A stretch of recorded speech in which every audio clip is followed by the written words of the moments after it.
gentlemen, it's Peps, it's J-Dog, and you know what time it is? It's the Tuesday night football extravaganza. That is Lace Out with your host, Chris Pepper, the 377-game East Keilor Football Club superstar. And you know what? The man, the moment, the legend himself, Jamie Wallis is with me, the co-host with the most, to talk about another awesome week of Round 12 AFL football. How you going, big fella?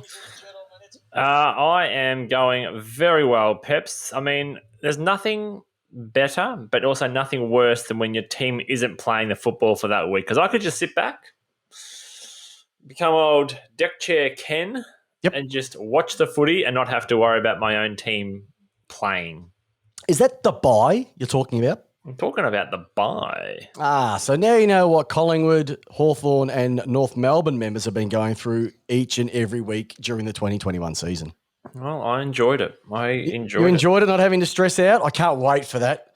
Tell you what, even barracking for the Ds at the moment, I still get very, very worried that the wheels on the bus are going to fall right off. All right, mate. What's the show agenda look like today? Mate, what are we doing? I tell you what, this is packed tighter than John Holmes's jeans, ladies and gentlemen. It is chock-a-block of football, on-field and off-field stuff. We've got around the grounds with the newsbreaker, the news hound, Jamie the J-Dog Wallis. We're going to spin the magnets again. We've got the listener question. We're going to talk about what game are we looking forward to in 1 week at a time. We've got a couple of competitions to let you know about. We've also got, what is the ladder? We're going to go through the ladder. We've got the rising star. And if we even get any time, we might even just have a bit of a chinwag and talk about what we're going to be doing this weekend, being the Queen's birthday weekend of football. There's so much to get into, so much to talk about. Everyone tuning in, everybody watching, everyone part of the show. We love you. Thanks for coming back week in, week out, because without you, we don't have a show. And without us, you've got nothing to listen to on your run or your walk or during a busy day at work. So, you know, it's a bit of, we're fused together as one. When two become one, just like the Spice Girls said. Rightio, Jamie, let's get into it. Okay. Where do you want to start? Because I tell you what, there's just so much to get through. Should we just start with the ladder? Should we punch that bad boy out? Let's get into the ladder, everybody. Okay, so the ladder as it stands, round 12, and funny enough, if we have a look at it, nothing has really changed except for in the lower part of the 8. So have a look. The Ds are at the top, 1 game clear with the Western Bulldogs on 40 points, Melbourne on 40.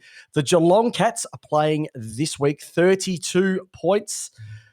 Brisbane, Port Adelaide, Sydney all on 32. West Coast, Richmond on 28.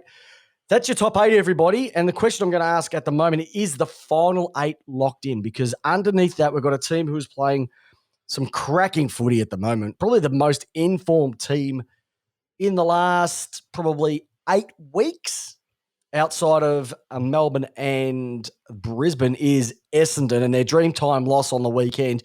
And we'll get into that in a moment. Leaves them on 20 points. On the same with GWS, the same as Fremantle. St Kilda,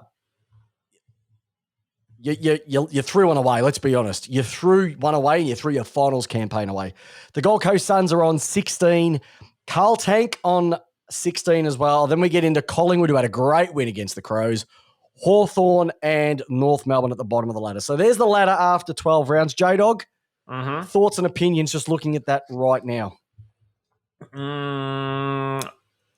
The just outside the 8 is still super tight with a lot of teams sharing 20 points, and I can see they've all probably got easy kills on the weekend. Essendon have got Hawthorn, GWS have got North, Fremantle's got the Suns, St Kilda's got Adelaide, so I feel that they probably all should have a win, and if one of those teams loses from there, they're probably going to lose touch. This is their weekend where they could lose touch. And who's Collingwood got this weekend?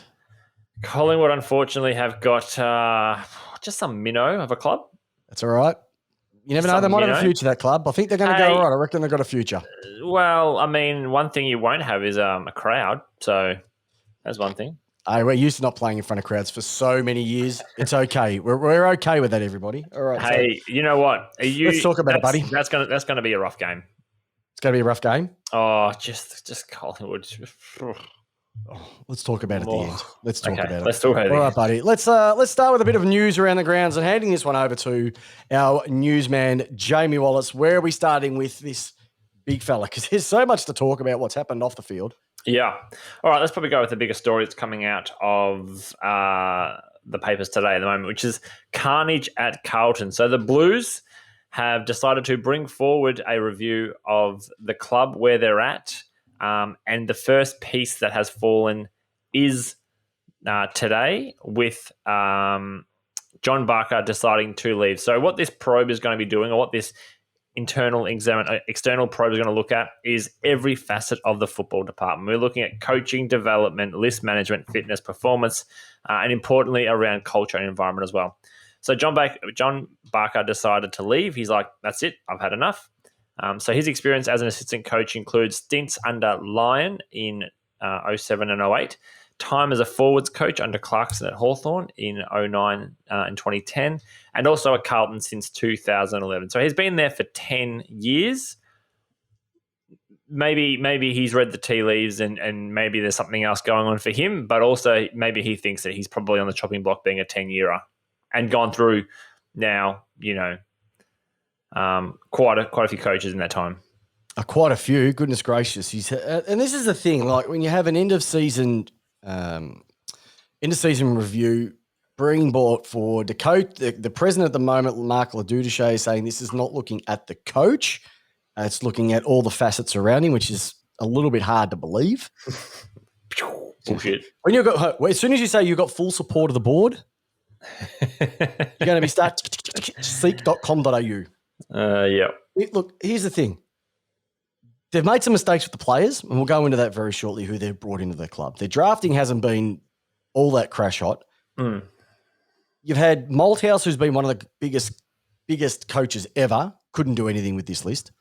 Brendan Bolton came in, wasn't able to do anything with this list. Yeah. And now they've brought John Barker, had 15 games after it finished up. And then you've had Teague, who's been brought in, who hasn't been able to do anything with the list. Mm-hmm. So is it the list? Are they expecting too much? Do they think that they're, by adding a couple extra pieces as they have over the last couple of years? And I'm looking at three in particular, Zach Williams, Sard, and also Jack Martin, all on big cash that have come across to Carlton. Were they realistic when they thought that they were going to be finals contenders? Not making it, but actually contending for a flag. They must have thought they were close if you're going after big names. And some of the decisions are just not quality. Quality is quality, though. Like, that's what I thought they were getting. I thought they were getting a quality quasi centerman half-backman and a good also centerman half-backman in Williams. And, I mean, they've played majorly at the back line, start off the halfback and then Williams off the other halfback. They've had some great games. They've had some good games in that list, but when you're paying Williams, what is it, $800,000 a year to play in the halfback? Which let's be honest here, Peps halfback is probably the easiest position you can play. You've got no accountability other than just watching the ball come in. No, but you said a lot of things up there. I'll put it this way: who would you rather have, Zach Williams coming off halfback, or Caleb Daniel or Christian Salem playing off halfback? Christian Salem at the moment. But you know what I'm saying? Yeah. You ain't going to be on $850. Yeah, but exactly right. But I just think that halfback really is one of those positions where you should be paying people $850 for that position. Yeah, I think they're worth their weight in gold. If you can get somebody who can set the ball up, stop it obviously coming into the back line, but be able to hit up targets consistently as those two players do, they're worth their weight in gold. But you have a look at some of their trades. Let's just go over the last couple of years. These are the players that they've brought in. We've talked about Zach Williams. We've spoken about Adam Sard. They picked Eddie Betts back up from Adelaide, so they brought him in. They brought Mark Pittonet in. They've brought in Andrew Phillips from Essendon. They've brought in Jack Nunes from St Kilda. Any of those guys lit it up since they've come back? No. Okay. 2018, Mitch McGovern. Now, he was another one who's been played some really good cash coming from Adelaide. Has he done anything? No. Not really. Will Setterfield coming from GWS. Nick Newman. Alex Fasolo they picked up in 2018. Mm-hmm. Okay. And if we go back 1 year before that, we're looking at 2017. Matthew Lobby from Port. Yep. Matthew Kennedy, okay, for pick 28. And also Darcy Lang, they picked up as well too. So they haven't really done anything from that. And who have they left go? They let go Zach Tui in 2016. Yeah. So there's a lot more going out than what was coming in. Mm. And I haven't even mentioned, like I said, as part of that, they brought, and they got him basically for nothing, which was Jack Martin from the Gold Coast Suns. So they've brought a lot in, but once again, they've gone quantity over quality big time, and it's bitten them in the ass, something chronic. St Kilda have gone down a very similar route. The number of players that they're brought in from other clubs who have failed to achieve virtually anything. Dan Hanbury, you'd even forget he's the forgotten man of St Kilda at the moment. Like, he's totally not even on the park. No.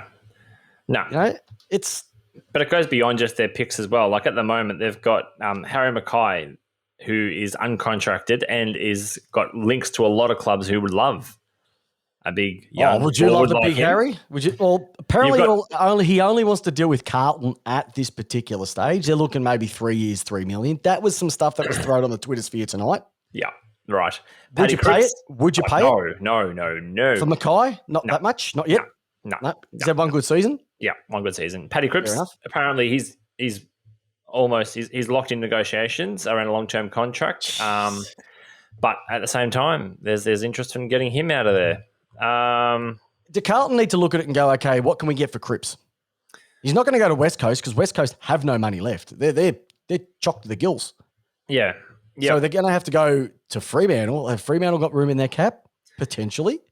Yeah. Well, then you've also got to balance up the fact that they've got Sam Petrovsky-Seton and Lockie O'Brien and Brodie Kemp also haven't been offered any contracts from the club for 2022. Well, what do you do? Like Petrovsky-Seton's another one who seems to be the whipping boy, every club's whipping boy. Who's Port's whipping boy? Oh, don't know at the moment. Probably DBJ. Yeah. Hamish Hartlett. Yeah, well, ours is Alex Neil-Bullen, and he's playing some good footy at the moment. Every club's got a whipping boy. Hey, if you're on the chat right now, tell us who the whipping boy of your club is, or get on our Facebook page after you've heard this and tell us who is your club's whipping boy. But Jack Silvani, he's not also signed up. And then you've still got the senior players like Mark Murphy, Ed Kerno, Eddie Betts, Levi Casbolt. Charlie, what's happened with Charlie Kerno? We haven't seen him for 2.5 years now. Like, there's just decisions that need to be made that could make this club a whole lot better, but they're not taking them on. Yep. Look, it's as simple as this. They're going to have to make the big calls. I think, who said it? Sydney said you can't stay in the middle, no man's land. Yep. You've either got to be at the top or you've got to be at the bottom. If you keep winning, if you keep ending up around about 8th, 9th, 10th, it doesn't get you anywhere. So you're going to have to slice and dice. Yeah. Jazz Ruboy Chatsy said that for North Melbourne, it's Kane Turner. So thank you very much for giving us your whipping boy there. Mm-hmm. It's a challenging one because they are going to get some dollars. You think Mark Murphy's not going to go again next year? Eddie Betts, you think, won't go again next year. Mind you, I think he's second in their goal kicking this year. So that just goes to show. Yeah. So they're definitely going to have some cap, but Carlton's not a destination club. No. So they're going to have to pay people more to stay there or come to the club. Yeah. And where are they going to have it? Like, it's tight. Their strategy, they're going to have to go to the draft because they won't be able to bring in big names because they won't have the cash to do so. So, Peps, we're at the moment on the ladder. They're what, 17th? 17th? 16th? Yep. Let's just have a look. I'll get the ladder back up again so I can have a quick look at it. Thank you. Yeah, look at it here. So they're sitting 14th. They've had 4 wins. They should have won on the weekend. They were playing the West Coast Eagles thirds. Yeah, wow. That's another some one. of that footage. Oh, goodness gracious. That's coach killer stuff. We've all been in teams where we've been in coach killer teams. What we saw on the weekend, oh my goodness. So Peps, the one thing there, if you're at the bottom of the ladder, to me, if you're at the bottom of the ladder, it means that you're getting, well, obviously beaten a bit.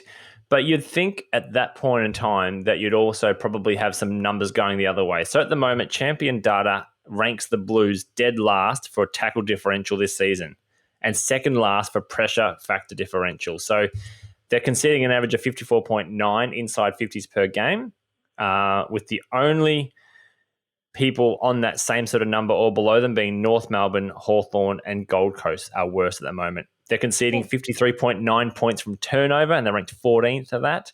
So they just, for a team that is losing a lot, you're not even tackling. You're not even there for that. But the gap between their good and bad is so big. Their percentage at the moment is 92.4. Now, there's only a couple of teams outside of the 8 that have a better percentage, which is Essendon. They're at 102, which is great for a team who if they'd snuck in a couple of extra wins, they would have been almost sitting top 4. That's how close Essendon are. So they're in a really good spot. Outside of that, you've got the GWS, which we know are not too shabby on their day. And you've got the Gold Coast Suns, which, funny enough, have got a better percentage than Carlton. But outside of that, they're better than anybody else in that bottom 8. Yeah. So they're a team that's, funny enough, they can hit the scoreboard. They don't get blown away a lot, but they just don't know how to win. Yeah. So let me just tell you this one here, Peps. This is probably going to make you like flashbacks to Melbourne. All right. So you might have a bit of PSD. You might have a bit of robo-copping action when you're memorizing about this. So the Blues have been unable to stop a lot of opposition run-ons during games and have conceded 30-point turnarounds in 25 of Teague's 40 matches in charge.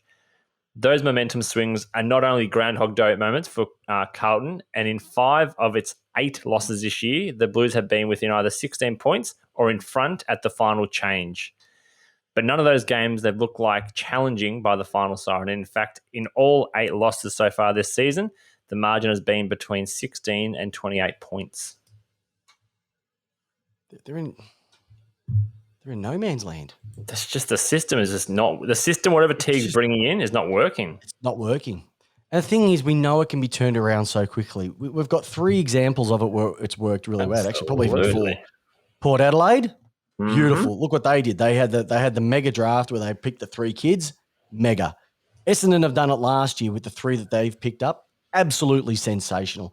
Melbourne did it 2 years ago when they picked up Jackson Pickett and Rivers. My goodness gracious, there's your 3 startups, a backman, a ruckman, and a small forward who they call Cyril 2.0, who I like to call Cozzy 1.0.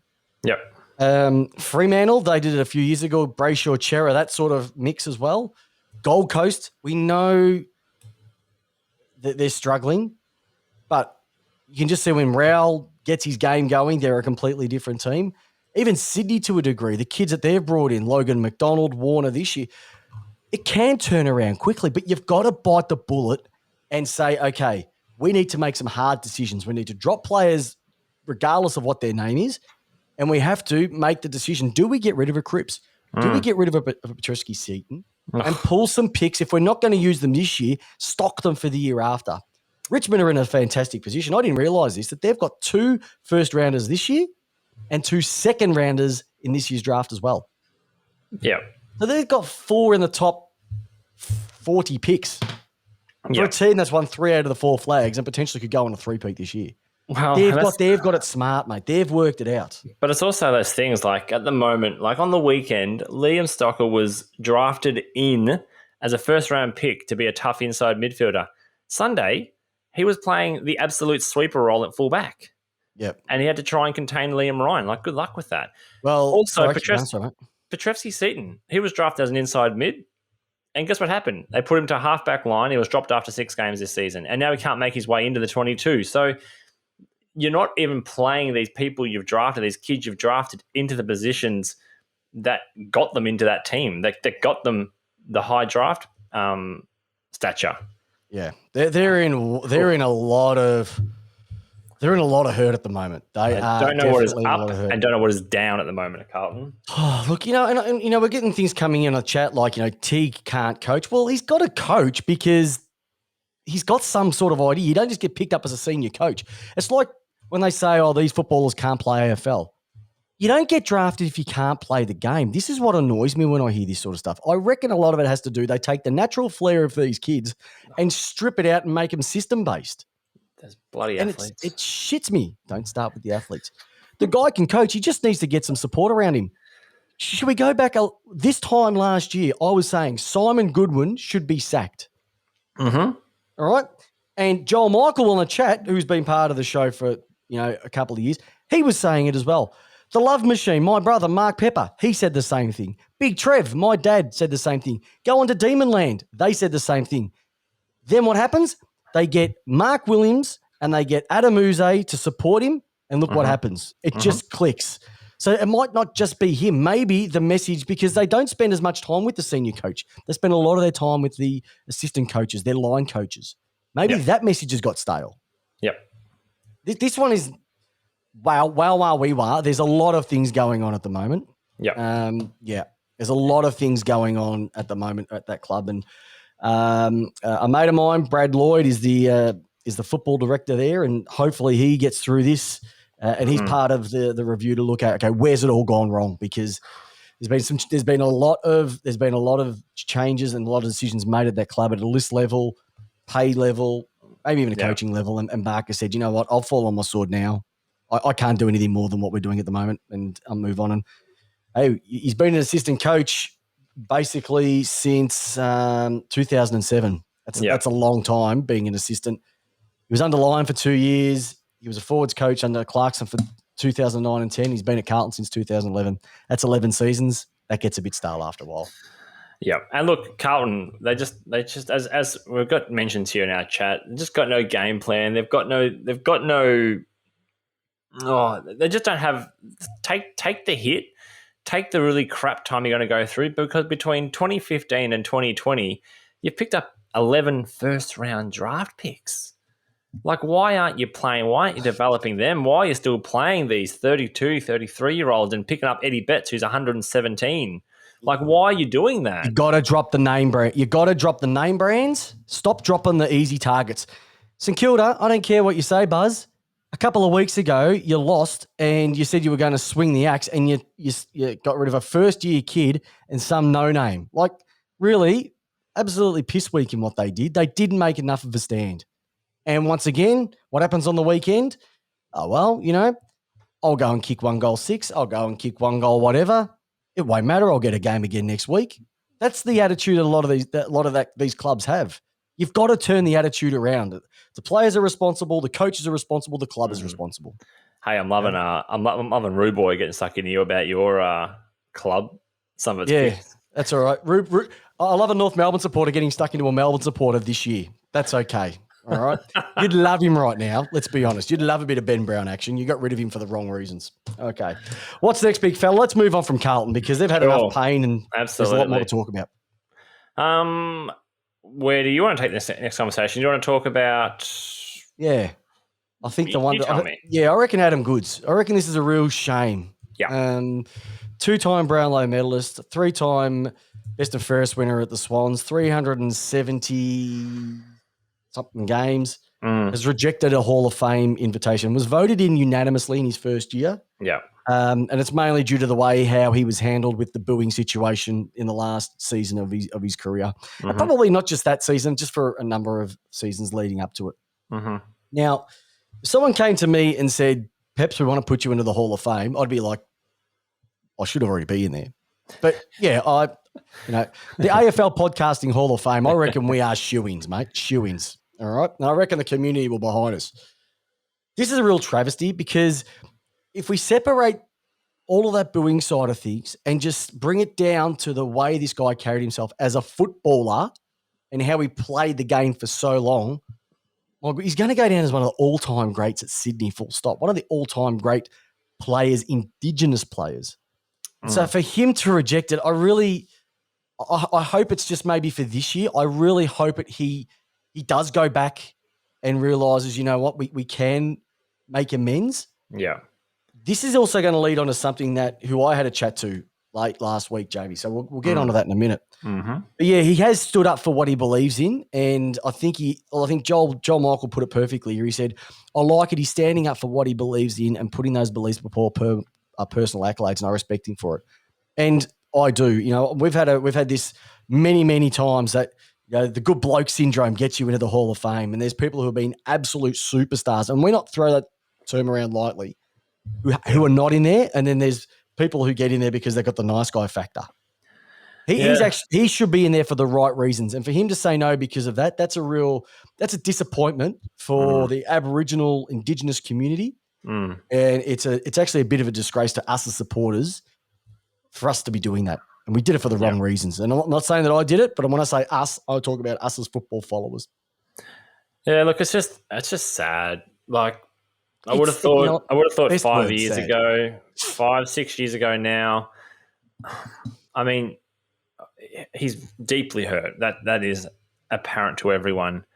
But I'm sad for the fact that the AFL hasn't come out and tried to mend and try to bridge and try and learn and try and understand about what he was going through. Like, they haven't, from the outsides, it appears that they haven't even made that effort to go to Adam, because Adam is still holding a lot of pain around his last year as a footballer and a lot of pain towards the game still, because you can't even watch a game of football. Yeah, so exactly. I'm sad that someone like that isn't going to be in the Hall of Fame for all the good that he's done. Well, I reckon the Buzzman has got a good point here. He reckons he'll accept it when Gillon McLachlan ain't there. And after what I've been reading over the last couple of weeks, last week or so, and who I've been speaking to over the last week or so, that's not exactly a mute point there. Buzz, I reckon you might be on the chocolates there, my friend. And especially after, like, good old Nick from Port Adelaide has said, especially after the Doug Nicholls round, which had, like I said, we'll get into our votes later on, but I love Sir Doug Nicholls rounds, because I love it how they play the home and the away. It goes for a couple of weeks, and I think it is sensational. And for what we saw at the Dreamtime game, my goodness gracious, you can have your night grand finals and all that sort of stuff, but Dreamtime, regardless of where it is, gee, that was a corker. You know what? And so it's a shame to have such a great weekend embraced by all. Have a bit of a sour note finding this type of news out this morning. Yeah. I mean, there's nothing else to say about it. It's just, for me, it's just sad. It's just sad that it's for everyone. It's just sad. That's right. Exactly right, mate. Okay. Hey, let's belt another one out really quickly. Tayla Harris is now part of the Ds. So if we know, a couple of weeks ago, she was wanting about 150 grand. Carlton were like, you're not going to get it. Going around a little bit. She finally ends up at the Ds. She's officially at the Demons after a super mega trade. Now get this, involving 3 states, 7 players, and 5 clubs revealed this morning. She's going to be on some good coin, otherwise Melbourne wouldn't have got it. She did play for the Ds. This is the interesting thing. She did play for the Ds when they used to have the annual Melbourne versus Western Bulldogs game. So she knows a few of the people around there. And I reckon, to be honest, as a Melbourne supporter, I'll say this. I think it's a great acquisition, especially from the marketing side of things. That's where they'll be looking at it, is that she's probably the best known name in the game. She's the only player at the moment that has a statue. Erin Phillips will get hers out front of the Adelaide Oval eventually. Yeah. And you can build your whole marketing campaign around her. She's on TV ads. She's got her Amazon documentary coming out.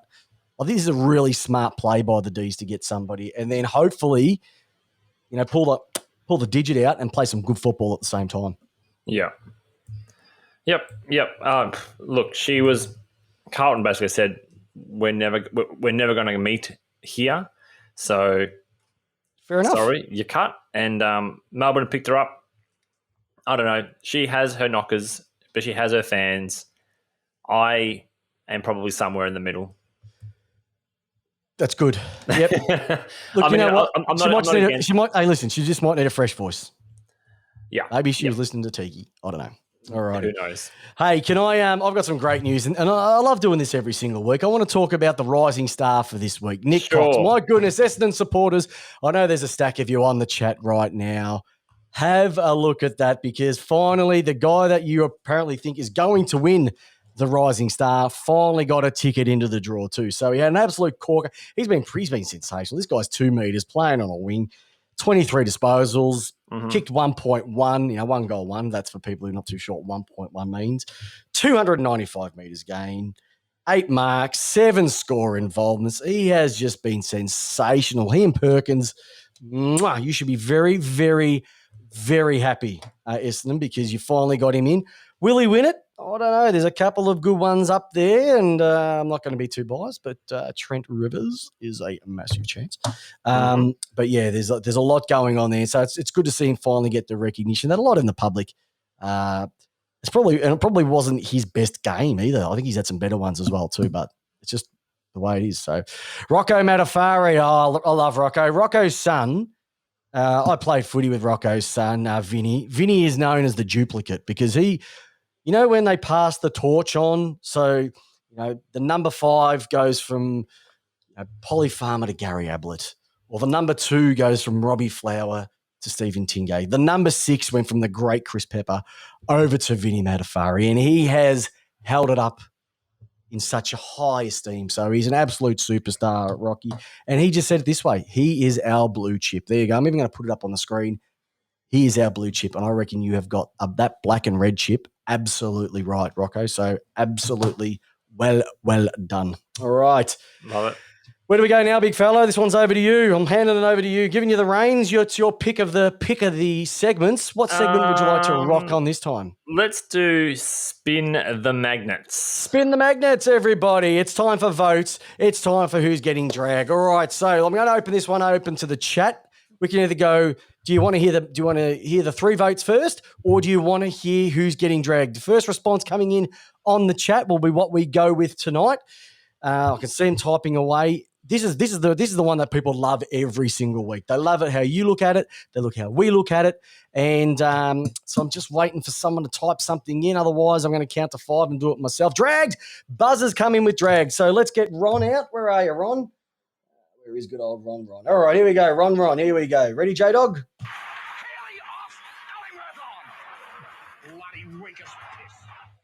Got it. Oh, it just doesn't get old. I love it. We still want to get a graphic designer to put that quote into a T-shirt for us. So if you know someone, help us out. We want him. All right, let's have a look at the drags. How about I start with the drag first, and then you finish off? All right, I'm going to go first. Right, first and foremost, the one that I want to go to, I reckon this is, if we had actually accumulate the votes week after week, the AFL umpires would be leading by about 48 votes, I reckon.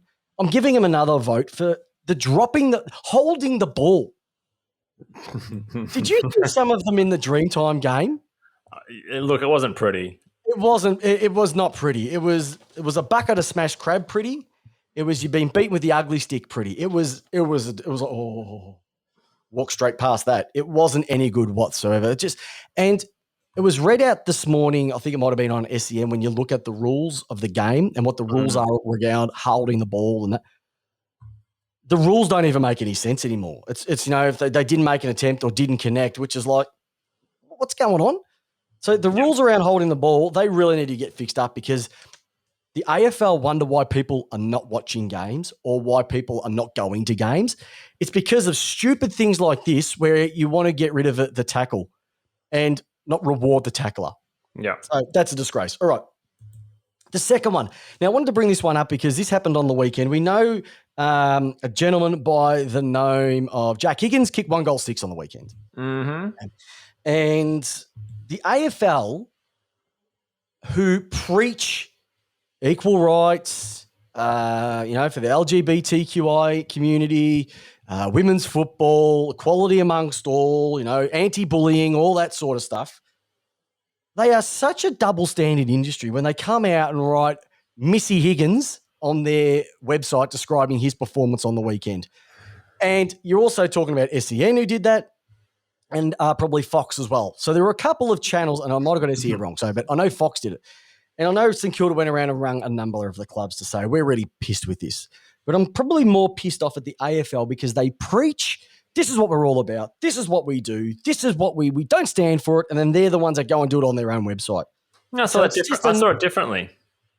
I thought it was clever. I had a bit of a laugh at it. No doubt it's clever, but, mate, he's kicked 1 goal 6.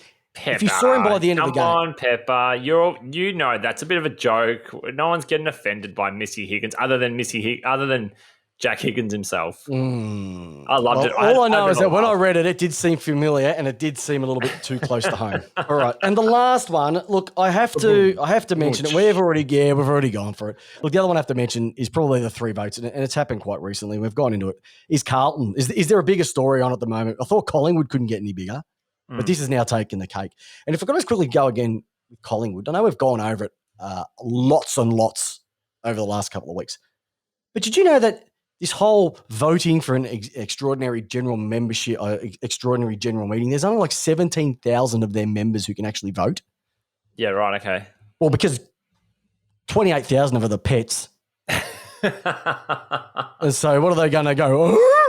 Does your dog have a pet membership? Pardon? Does your dog have a pet membership? Oh, no way. No. Okay. But yeah, it's just a shocker. Unless you're one of the high tier members, they're the only ones who get a vote. So they are the People's Club, only if you pay us a good swag of cash. All right. Yeah. Go next one, mate. Over to you. All right. Who are you dragging, big boy? Well, mate, you know how last week I decided to go with a key theme. Yep. To all of my votes, and yeah, I did love that from Gary. Good work, Gary. Good call. I thought, you know what? I'm going to go with this because this is going to be my spin on it, Peps. My spin on how I want my 3-2-1 to go, because it's too hard coming up with little moments. We're going to talk about the same thing all the time, so we're just going to go for it. We go for it. So the key word, Peps, to my 3-2-1s, my drags, is accuracy. If that wasn't one of the worst rounds of football for accurate kicking at goal, I will go he. I don't understand. Peps, your team is in the firing line. 14-13. The Sydney versus St Kilda game, 13-14 versus 12-11. Yeah, Adelaide Crows, 10-13. The dream time at the Optus at the bottom was 12-12 to 19-9. So good work, Richmond. I'll give you a tick there. But also we've got West Coast Eagles 14-11 and Western Bulldogs 13.15. Peps, what is the theme of my round? What was it, Peps? What was my key accuracy? word? Accuracy. That was some of the worst kicking for goal I have ever seen across the board. That is terrible. That is pitiful kicking from professional footballers, Peps. I actually say that you're wrong, because in the D's Bears game, we had 6 posters. Do you know how hard it is to hit the post? That was right. You did smack the post. We hit 6 times. We hit it. Yeah. Fair point. Fair point. And it was a high pressure game. Something that Port Adelaide wouldn't know too much about this year. Oh, and that's why there was and there was quite a number of rushed behinds as well too. But once again, I'm telling you now, the reason why they don't kick them is the balls. It is the balls. I'm telling you now, the balls need to be kicked in. Oh, I've got one more. Go for it. It's a humble brag. Now, I don't know if anyone else notices this, but who else? Who in the room here has Foxtel HD? Anybody? Me? I do. What? Do you still subscribe to that overpriced, underperforming channel? I absolutely do, because KO is terrible. KO's the best. All right. With 8 people. All right. So, anyone out there has Foxtel HD? Any night game, does it look like there is like smoke or fog on the ground, or is that just my TV? Because I'm telling you, at nighttime games, I still reckon, I believe that there's like a fire going on the ground somewhere. It's who has Foxtel, mate.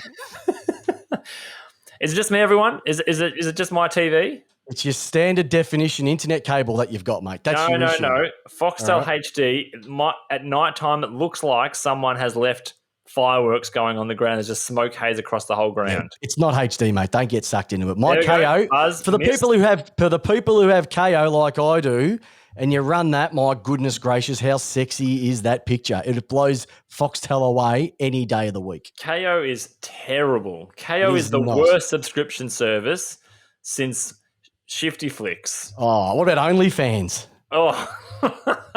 You told me that's costing you a fortune at the moment. I had KO for 12 months, and I went to the missus. I said, Darl, this has got to change. I'm booting KO. Give me back my Foxtel HD. I'm happy to pay my $62 a month with a few packages chucked in for that. Nah.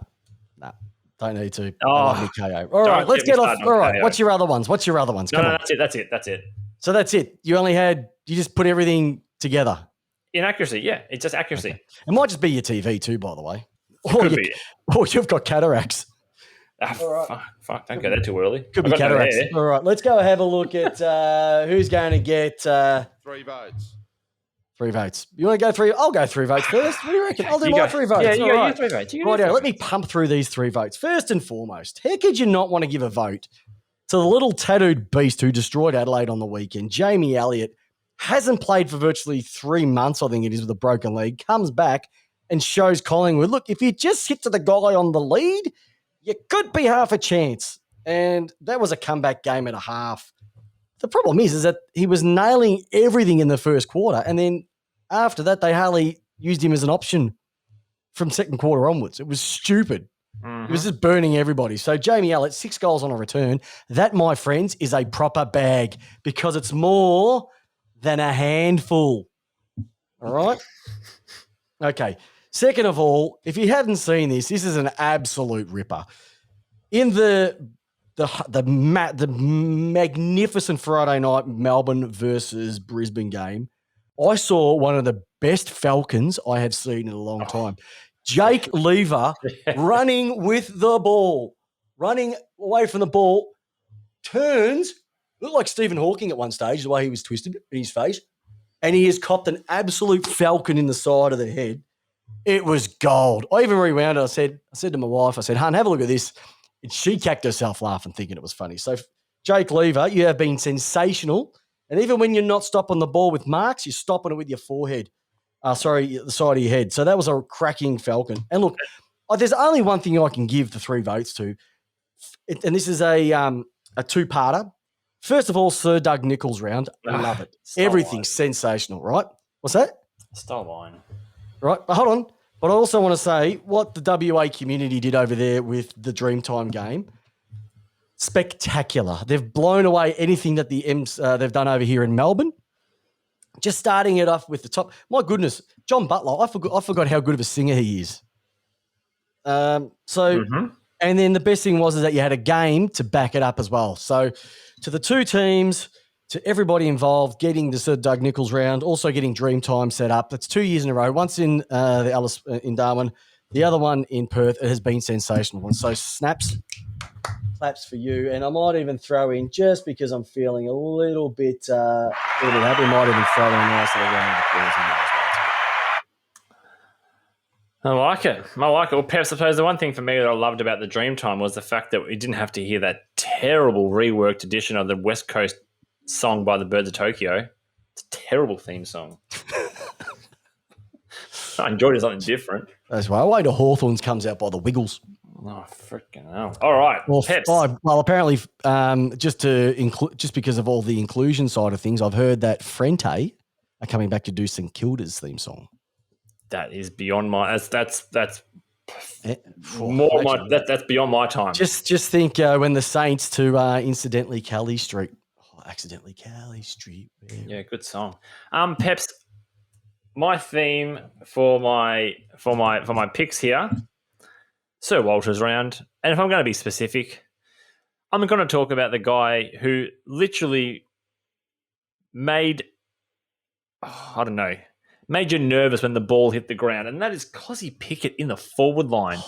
You would not want any... do you know, the only thing I can think of in my reference of, like, in my brain and how it works is, you know when you used to see the swimmers in the water in the movie Jaws? And you're like, oh, no, he's around. And that music starts to creep in. Dun, dun, dun, dun. That's exactly the feeling I got when Cozzy Pickett, when that ball was just bobbling in the forward 50 loose. And I'm like, Cozzy's coming through in a second. Cozzy's going to come through, hit it hard and snap a goal. And what did he do more often than not? He hit it hard, he tackled, he chased, he kicked a goal, or he put a smother or a pressure on a player to miskick it. He reminds me of the Ghostface killer out of Scream. Just when you think that you're safe, and he gets you a tackle or a goal. Yes, it is. That is Byron Pickett's nephew, Jazz Boy. And Rocco Matafari's come out with a corker here. Meatloaf is being booked for Carlton's next win. So Sir Walters is the round for me. I love that round. Hold on. Is it Sir Walter or Sir Doug Nicholls? Are you saying like Doug, Sir Walter Buffalo after the grass? I've got my grass side up, and I've also got my footy side up over here, and I've just mixed them up. Anyway, my next thing into here is I do want to mention another little highlight. I love the Sir Doug Nicholls Round running into the Queen's Birthday match for Fight MND. Oh, I just think that is a cracker of a little 2-week window. Can I just say, though, this is the thing that pisses me off about the AFL, right? They've done all this stuff for Dreamtime. They took the game, they took the walk, the long walk, everything attributed to it, and they did it over in Perth. The whole reason you go to Queen's birthday is for the slide, to see people slide into the icy water. That's what it's all about. 80,000 wearing the Freeze M&D caps. Exactly. You're going to get what? Maybe 15,000 at the SCG, and the slide's not going to be there. They're going to be doing that in an empty MCG. It's just stupid. Send it to Adelaide. Send it to Perth, somewhere where they're going to embrace it. They did it last year, I suppose. The same thing. No. Just don't. No, it didn't work. They should have said, look, you know what?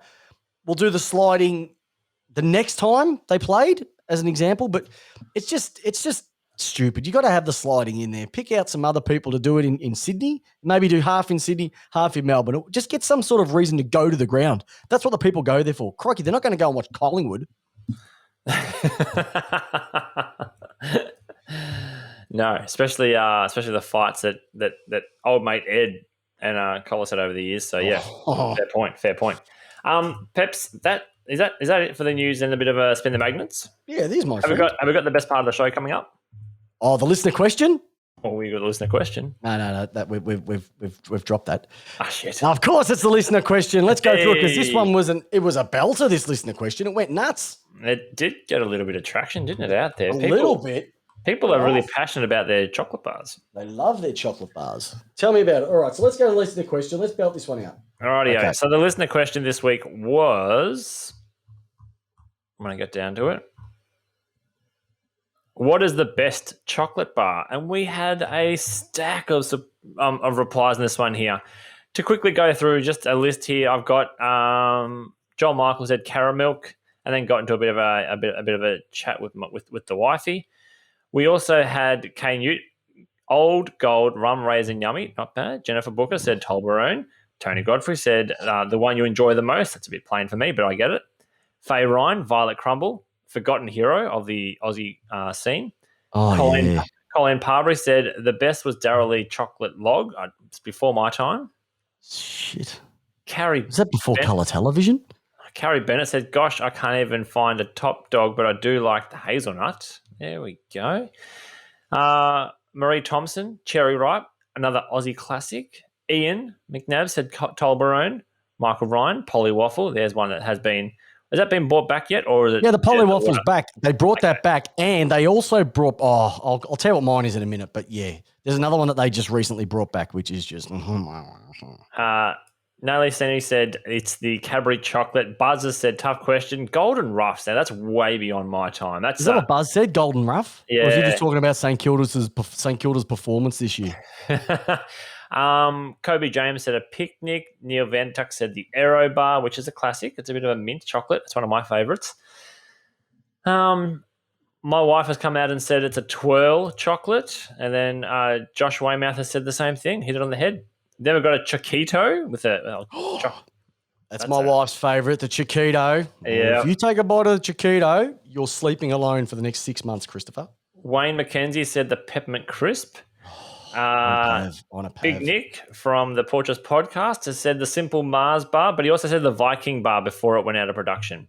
Never had a Viking Bar, but a Mars Bar is always classic and even deep fried. My wife has said also the Turkish Delight, which is also scrumptious, and it can also be consumed in one bite. Jazz, he said Boost. Boost, got a bit of both like there. Picnic from Corey Vandertuck. Scott O'Keefe said the Cherry Ripe. Jenny McClary said the Marathon Bounty or just a plain Cadbury milk chocolate. JD McNair, Butterfinger is hard to beat. Cameron Henderson's posted a picture of Snickers. We've got Mark Pepper, Love Machine, Crunchy from the fridge, and the default is a cold Kit Kat. Yes, Love Machine. Sard said the Crunch Bar. 2 times. Yeah, and Gary Vandal McKenzie has said Kit Kat when it was a Roundtree product, not the Nestle. Gary. And you know who Gary is? Gary is Lee Mac's dad, who used to work at Roundtree. Well, there you go.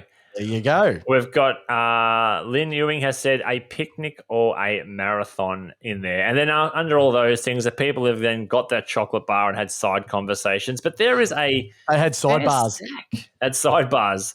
There is a fair amount of chocolate bars in there. Peps, what is your favourite chocolate bar of all time? First and foremost, it's good to see that we're keeping dentists in a job and the man shake. Now I can understand why it's going through the roof because the amount of chocolate that was consumed by our listeners, unbelievable. Mine is the Scorched Peanut Bar. Recently came back after many, many years hiatus. It's just like a toffee with peanuts, chocolate over the top. Yeah. Oh, God. Very good. All right. What's this week's listener question, big fella? Don't you know what mine is, Peps? You're just that rude of a bastard, are you? I'm just looking at you, mate. You're that thin. I don't know. You're dressed like Gary Ablett tonight. Well, all right. So I've got a couple, Peps. But for me, I'm a huge, huge fan of a fantail. The old fantail when they used to do a little, like the little bars I used to do. Okay, yeah, no. Don't remember them for the card I trips? just like the fantails. Yeah, no. Fantails. If not, then a Snickers for me. I love a Snickers. Yeah, and I kick cat out of the fridge and a crunchy out the fridge too. Yeah. Hey, you notice the chocolate bars are getting smaller? That's crap. But everything's getting smaller these days. Look in the mirror. Some things, Peps. Don't worry. When you get into your 40s, J-Dog, and you're up for some Pfizer, you're going to need both the Pfizer jab and the Pfizer pill. All right. AstraZeneca me myself. Anyway, okay. All right. So let's go to this week's listener questions. All right. What is it? What is this week's listener question? Then we'll go into our games that we're looking forward to this week. All right. I know we're going to be over time tonight, aren't we? Oh, but there's so much to talk about. I know. That's the great thing about a podcast. You don't have to listen to it all in one big hit. No. All right. So listen to a bit and go a bit more and go a bit more and just rack up the stats. Listener question this week is, what is your favourite weird food combo?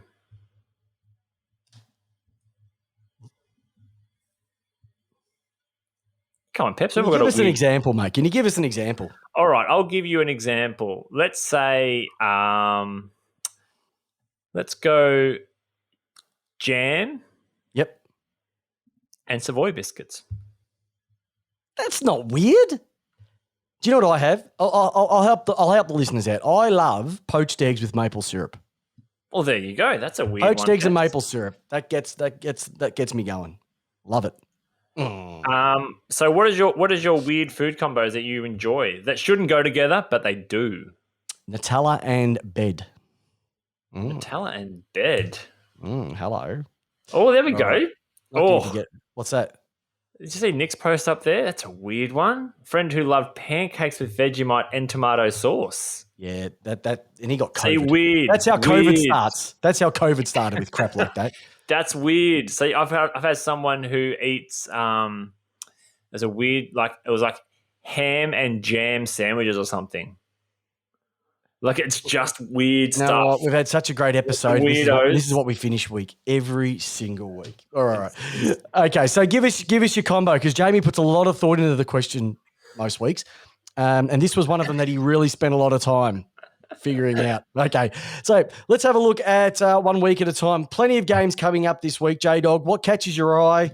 Look, there's not really much to talk about, but for me it's simple, Peps. It's Thursday night for you, isn't it? It's Thursday night, Friday, Saturday, Sunday. That's going to be a corker. Port Adelaide versus the Cats, 7:40 p.m. Look, I'm being a little bit jealous. So nervous. I'm so nervous. I'm being honest too. I'm the same, mate. 3:20 p.m. at the SCG. The what's it called, mob? The D's versus the Pies for the Fight M&D game. Is that the game you're really looking forward to most, Peps? Well, I'm a Melbourne supporter, so yeah. I just hopefully we can smash Collingwood. Yeah, I would have thought you would have gone something different. Like a West Coast Richmond home game or something? No. Northern Giants, no. St Kilda Crows would be an interesting one. How long will I actually watch that for before I turn it off and put on an Ally McBeal episode? Who are North playing? Giants? Oh, that'll be... Yeah, Jesus. I think you could basically turn the footy on Friday night, maybe watch the Dockers and the Suns will be all right. I reckon that won't be too bad. Yeah. And then just skip everything else and turn it back. Oh, actually, yeah, Fremantle, Richmond might be all right. Okay, there's a few good games. Yeah. But I'm just looking forward to my team. Yeah, hey, happy to smash them. Rightio. Last thing, J-Dog. So, couple of things. No, Peps. I want to talk about something first. Yes. Yeah. What? You recently just dropped your latest Chat With series. And I must say, I was listening to it. You sent me a bit of a pre-copy, as we do, as being the host. We get secret stuff behind the curtain. You sent me a copy of your interview recently with Mick Warner, who is a AFL Herald Sun journalist and author of a new book that I will let you talk all about in a second. I must say, it was a cracking interview. It was only a snippet into the book and into some of the stories of the biggest scandals of the last 10 years in the AFL. And just the 40 minutes that interview went for, I was salivating, thinking, I've got to pick this up. I've got to read it, and I want to know more about some of these stories because there is some juicy stuff that we, as football-loving public, were not part of. Well, look, honestly, I chatted to him for about 40 minutes. We could have gone for an hour. We could have gone for more, but I had to get back to work. I'm kidding. Yeah, I did. And then I had to, but we just went on and look, he talks about the Essendon drug saga and he talks about tanking and he talks about the West Coast, brown paper bags, all this sort of stuff. But we got onto a couple of the topics that we've probably been forgotten, like the Talia brothers, if you remember that one that occurred. We also we did talk about the tanking saga and how that all came into fruition. We talked about Hurdy and basically, with Hurdy, they gave him a slap, but then sent him over with $1 million to go and study overseas. And just the corruption within the AFL. I'm telling you now, if any of you play amateur football, know or work with Craig Kelly and play polo or come from Adelaide, you've basically got a job at the AFL for life. And just here's one thing for you, and I don't know if you know this, listeners. Do you know the AFL don't pay tax? Just think about that. Okay. And so all the money that comes in, they don't pay tax. And that's the stuff that Mick comes up with his book. He was absolutely sensational to talk to. And I'll let him know it's all gone live. And he had a great chat. And you never know where it's going to go. Hopefully he books another book. So if you can get a copy of the book, I'm actually giving one away. So all you need to do is just jump on our Facebook page. At the top of our Facebook page, which is Lace Out Podcast on Facebook, just share the comment and like the page, and you're in the chance to win it in a couple of weeks' time. So I'm giving a copy of that book away because that's how much I reckon it is an absolute belter. So thanks for that, J-Dog, because it was an absolute ripper. As on top of that, also don't forget, just one last thing. I've also got a beautiful box of AFL footy cards to give away, 36 packs. That's going to be finishing in a couple of weeks before we wrap up. And J-Dog, just want to rip it over to you. One last thing before we hang it up. Go for it. Quickly, Nick just wants to quickly mention this one here from the Portress podcast, so I will read it because it is against Adelaide Crows, which I do love. The fine that Adelaide copped, the $50,000, was an AFL fine. Shouldn't have been more of a police/government fine. Once again, the AFL just working their little magic. Well, here's another one for you. Do you know if players this is another one that I heard, it's not in the book, but if you have a player gets suspended, I think I've mentioned this, or cops a fine, it's actually a tax deducted because it's a work-related expense. Yep. Crazy. All right. Well, how good is it? You can smack someone at work and actually claim it as a tax deduction. That is amazing. Hey, that is a cracking episode tonight, mate. Thank you very much, listeners. Thank you very much, everybody tuning in on the chat. Isn't that been an absolute belter? I'm sweating. I've got my 25-year-old East Keeler Football Club jacket on, just celebrating because local footy's not going on at the moment, so we're sharing the love. Sharing the love with the listeners every single week. So thank you for your support, J-Dog. You're an absolute star, mate. We can't do the show without you. The people love you. The people want more J-Dog. I said they don't want Gary Ablett Jr. They want J-Dog. Or Juddy. What about Juddy? Or Juddy. Juddy? No, you actually look like a Russian sailor, to be honest. But listen, I hope your team wins this week. So on behalf of me, good luck to you, J-Dog. All the best. And more importantly, big fella, how do you want your footy? I want it lace out. Questions live, everyone. Questions live, and we're not see you Thursday for Tipped Out. Hope your team wins. See you, listeners. Thanks for listening to our latest episode. If you haven't done so already, make sure to subscribe, rate, and leave a review on iTunes. I'm your host, Chris Pepper, and with Jamie Wallis, we give you your footy how you want it. Peace out.